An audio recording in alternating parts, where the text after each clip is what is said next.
Riyad As-Salihin, The Gardens of the Righteous, by Imam Nawawi, produced by Respect Graduate School. Chapter 62, Quranic verses, Seriousness and Sensibility in Religious Matters. Whoever venerates Allah's sanctities will find it to be the best for him in his Lord's sight. Al-Hajj 22:30.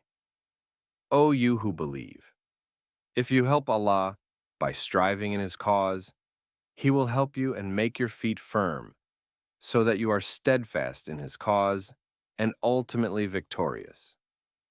Muhammad 47.7. Hadith number 337.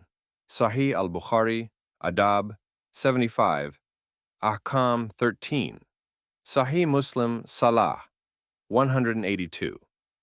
Abu Mas'ud Uqba ibn Amr al-Badri, may Allah be pleased with him, said, a man came to the Prophet, peace and blessings be upon him, and said, by Allah, O Messenger of Allah, the only reason I do not attend the morning prayer is because so-and-so makes the prayer too long for us.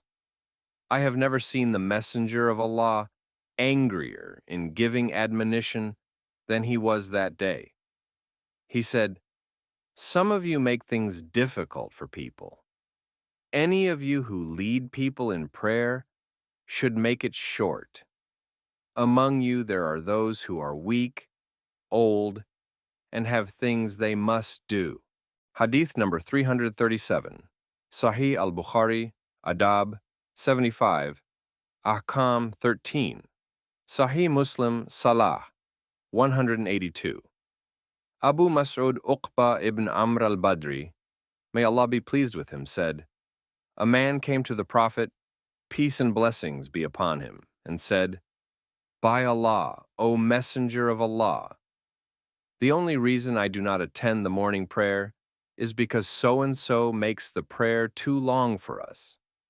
I have never seen the Messenger of Allah angrier in giving admonition than he was that day. He said, some of you make things difficult for people. Any of you who lead people in prayer should make it short. Among you there are those who are weak, old, and have things they must do. Hadith number 338. Sahih al-Bukhari, Hudud 11. Sahih Muslim, Hudud 8.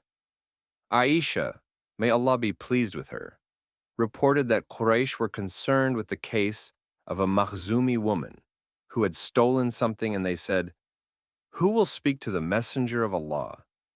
Peace and blessings be upon him about her. They said, who is bold enough to do it except Usama ibn Zayd, the beloved of the Messenger of Allah?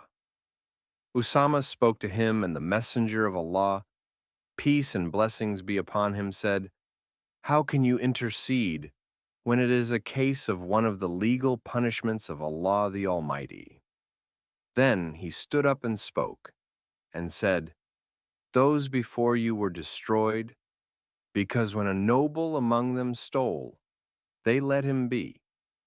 But when the weak among them stole, they carried out the legal punishment on them. By Allah, if Fatima, the daughter of Muhammad, were to steal, I would cut off her hand.